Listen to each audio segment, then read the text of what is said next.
In 2050, a stellar explosion triggered an ice age on Earth. Zhang Yi, who worked at a Walmart warehouse, had amassed a significant food stockpile. Unfortunately, the girl he fancied, along with neighbors, deceived him and stole all his provisions. On his deathbed, Zhang Yi swore vengeance upon her, envisioning justice even in hell. Miraculously, he found himself 3 months back in time before the catastrophe. Determined not to be duped again, Zhang Yi pledged to exact revenge on those who wronged him and relish their suffering. With only 3 months until extreme cold set in, his top priority became amassing supplies and constructing a secure shelter. Contemplating his strategy, a sudden revelation struck him. He discovered an ability to transport items to another dimension, akin to a game inventory. With this newfound power, he planned to accumulate enough food to sustain himself indefinitely. Conscious of the impending scarcity, Zhang Yi indulged in a lavish meal at a luxury restaurant, spending extravagantly, assured that in 3 months, all his problems would vanish. In his past life, Fang Yuqing, whom he had silently loved for years but never progressed with, now stood before him with her friend, eyeing his lavish spending at the restaurant. Her friend remarked that she was lucky this loser seemed to be loaded now, prompting Fang Yuqing to reflect bitterly on how she had feigned innocence and ultimately betrayed him, taking everything he had, even his peace of mind. Contemplating revenge, Zhang Yi flaunted his bank cards, teasingly asking if they wanted to go on a shopping spree. They eagerly accepted, hoping to profit from his newfound wealth. Curious about his excessive food purchases, they questioned him. Zhang Yi cryptically replied that one never knew when an apocalypse might strike and it paid to be prepared. Frustrated by their complaints about carrying the heavy loads, Zhang Yi silently relished the thought of the day when he would repay them generously. As they exited the market, his Aunt Lin and her grandson approached. Aunt Lin jokingly suggested he share some of his haul, but when the child attempted to take the cart, Zhang Yi sternly reclaimed it, declaring he would consume it all himself. The child began to cry, prompting Aunt Lin to intervene, chastising Zhang Yi for arguing with the child and offering to buy the boy chocolate. After Aunt Lin promised to transfer the money later, Zhang Yi insisted she do it immediately, presenting his QR code and demanding her compliance then and there, or she could fetch it from the market herself. He departed, leaving Aunt Lin fuming. Back at home, Fang Yuqing winked at him suggestively while their friends reminded him not to forget them. In response, Zhang Yi slammed the door in their faces, dismissing them harshly. Once alone, he stowed away all the purchased food in his storage space, wary of spoilage. His to-do list loomed large, constructing an impregnable fortress equipped with heating, medical supplies, and ideally, weapons. With only 3 months until the onset of the Ice Age, he needed to quickly sell off his stock and procure more supplies. Inspecting his storage, he found the food remained perfectly fresh, though living creatures couldn't be preserved. Armed with this knowledge, Zhang Yi promptly ordered 500 meals from the best local restaurant for a lavish 3-day feast he planned to host. Next, he retrieved his property deed and mortgaged his apartment at the bank, anticipating the imminent devaluation of money post-apocalypse.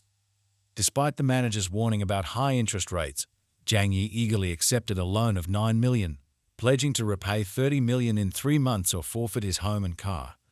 Next, he approached the best security company where a business manager offered assistance. Zhang Yi outlined his vision for an apocalypse-proof safe house, insisting on using aviation-grade materials, bulletproof glass for the balconies, an advanced air filtration system, and a comprehensive 360-degree monitoring setup with no blind spots. He specified that the front door should rival bank vault doors in strength and security. Additionally, he pressed the manager to procure weapons, surprising the businessman with the request. Though unable to secure firearms, the manager agreed to the extensive renovations, which totaled 8 million after Zhang Yi paid the deposit. Subsequently, Zhang Yi secured self-defense weapons from the owner of a hunting club, obtaining crossbows. Upon his return home, a fleet of trucks delivered the 500 meals he had ordered from a prestigious 5-star hotel, stirring curiosity among his neighbors. Quickly storing everything in his ample storage space, Zhang Yi ensured he wouldn't worry about food for years to come. The following day, workers from the security company arrived to begin construction on the safe house, drawing mocking remarks from curious neighbors. Unfazed, Zhang Yi remained confident in his preparations for the impending end. Next, Zhang Yi approached his company's manager and purchased a substantial portion of medical supplies at double the market price, ensuring priority access even for items already allocated to other companies. He gradually transported these supplies home, drawing attention to his recent activities including Fang Yuking's curious inquiries. She insinuated something big might be underway, but Zhang Yi dismissed her feigned concern, causing her irritation as he ignored her requests. Meanwhile, his best friend found amusement in Zhang Yi's changed behavior, remarking that any significant event would be publicly announced, and they simply needed to win over Zhang Yi to benefit.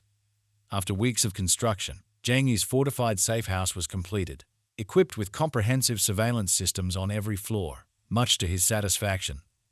As the final batch of supplies arrived, multiple trucks delivered drinking water, with one of the drivers being his neighborhood uncle, Yu. Puzzled by the large order, Uncle Yu questioned Zhang Yi, who cryptically warned him about the impending severe cold weather, advising him to prepare accordingly. As abnormal weather signaled the imminent onset of extreme cold, he prepared meticulously. Finally, with only 3 days left, Zhang Yi executed his plan at his job as the stock supervisor in Walmart warehouse. Gathering his colleagues for a tea break, he secretly spiked their drinks, causing them to pass out an hour later. With the surveillance cameras disabled, Zhang Yi methodically emptied the warehouse of fuel, food, and equipment, including specialized cold-resistant gear recently acquired by the company, capable of withstanding temperatures as low as -100 degrees Celsius. To perfect his ruse, he also ingested a special sleeping potion and feigned surprise when awakened 2 hours later by an alarmed employee reporting the theft. Pretending innocence, Zhang Yi faced intense scrutiny from his manager and the police, who suspected an inside job due to the warehouse being emptied without a trace, evading even the cameras. Despite nervous smiles and denial, he was taken to the police station for questioning. No evidence surfaced implicating him directly, though the incident, dubbed the December 10th warehouse heist, made headlines, baffling the city. As heavy snowfall blanketed the sky on the same day, Zhang Yi recognized it as the harbinger of the impending cold apocalypse. Aware of the gravity of the situation, he resolved not to leave his fortified house, anticipating the unfolding chaos with grim certainty. 3 days later, as the shockwave from a supernova explosion wreaked havoc across the planet, temperatures plummeted rapidly overnight. Watching heavy snowfall through his window, Zhang Yi remarked that this time would be different. In his apartment building, the owners' group fretted over the unprecedented snow, an unfamiliar sight for many and perhaps their last. By the second day, snow outside had reached 1 meter in height. Despite desperate attempts to warm homes, many shivered in vain. Prepared with ample heating equipment, Zhang Yi enjoyed comfort and warmth. Awoken by a ringing phone after a restful sleep, he found Fang Yuking on the line, questioning why he hadn't warned her about the temperature drop despite stocking up for months. Mocking her distress, he hung up mid-conversation, amused by her subsequent text begging for food. Teasingly, he sent her a photo of a luxurious Wagyu steak and fine French wine, goading her desire. When she hinted for him to share, he suggested she buy her own. Despite her initial anger, Fang Yuking eventually calmed down, realizing she needed to placate Zhang Yi to gain entry to his well-prepared home. Ignoring her thereafter, Zhang Yi savored his meal until he noticed Aunt Lin on the building's surveillance cameras, cautioning residents not to panic and refrain from hoarding supplies during the extreme weather, which she predicted would last at most 2 or 3 days. She warned against excessive hoarding, threatening to report violators to the authorities. One resident questioned Aunt Lin's certainty about the weather duration, prompting others to voice concerns about running out of food if they didn't stock up now. Aunt Lin reassured them, deferring responsibility to the neighborhood committee. Pointing subtly at Zhang Yi, she reminded him not to cause trouble, but he remained indifferent to the implied threat, retreating to his secure safe house. A week passed with the snowfall unabated. Aunt Lin requested the building group, including Zhang Yi, to clear the snow from the building's entrance. Dismissive of the task's futility, Zhang Yi suggested Aunt Lin seek help from the affluent neighbors instead. Enraged by his defiance, Aunt Lin asserted her authority, warning of consequences for dissenters. Zhang Yi countered by proposing she enlist Chen Jiang, a construction boss, or Xing Song, a wealthy resident, for snow removal, questioning why they weren't already involved in community efforts. In the aftermath of Aunt Lin's failed attempt to assert authority, tensions escalated in the building group. Amidst this tension, a loud commotion erupted at Zhang Yi's door as Chen Jiang aggressively confronted him, accusing him of instigating conflict in the group chat. Armed with his bow, Zhang Yi swiftly retaliated, aiming through the door's peephole and striking Chen Jiang in the shin with an arrow. The once arrogant man now lay in agony on the floor, unaware that this confrontation marked only the beginning of Zhang Yi's calculated retaliation. With temperatures plummeting, Chun Jiang's injury could prove fatal without timely medical attention, setting the stage for further consequences in Jiang Yi's unfolding vendetta. Chun Jiang, now suffering from infection and weakened by the cold, struggled to call for emergency help amidst the snowstorm. Realizing he might not survive, he mustered the courage to remove the arrow himself, then attempted to intimidate Jiang Yi by threatening him in the building's owner's group. However, Jiang Yi remained defiant, boldly challenging Chun Jiang to return, which shocked others in the group who knew Chun Jiang's reputation for dominance. Enraged, Chun Jiang mobilized his employees, armed and ready for revenge. They converged on Jiang Yi's fortified home, only to find their weapons ineffective against its metal door. As they attacked, Jiang Yi, monitoring the scene through security cameras, taunted their hunger and apparent weakness. He improvised, using a water hose from his kitchen to surprise them. Unfamiliar with the threat, the attackers were soaked with freezing water, causing many to fall and only a few to escape. Jiang Yi found satisfaction in turning the cold against his assailants, proving its potency in subduing even armed adversaries. In Chun Jiang's house, those who fled huddled in fear and cold, questioning how they failed to overpower a single individual in such a dramatic confrontation. The three survivors explained to Chun Jiang how Jiang Yi had outsmarted them with a burglar-proof steel door and doused them with cold water through a hole. Frustrated but undeterred, Chun Jiang ordered constant surveillance and vowed to capture Jiang Yi whenever he left his home, planning to corner him at the building's entrance. Meanwhile, Uncle Yu and his group attempted to clear a path from the residential area's entrance to the supermarket, hoping to restock supplies. They soon realized the snow fell too fast for them to keep up, abandoning their efforts. Observing this, Jiang Yi remarked on the futility of human effort against such overwhelming natural forces, despite reassuring broadcasts claiming progress against the snow disaster. Amidst this chaos, Jiang Yi received a message from his lifelong crush, expressing concern and hinting at joining him for dinner if she had known the truth. Responding nonchalantly with a photo of a lobster dinner, he inadvertently angered her, causing her to believe his chances with her were now non-existent. Her best friend also messaged, chiding Jiang Yi for upsetting Fang Yuqing. Unfazed by their drama, Jiang Yi dismissed their concerns about the snow's duration and their pleas for help, maintaining his focus on survival in the face of the catastrophic snowstorm. As the days passed and the snow continued to accumulate, Jiang Yi remained focused on his preparations.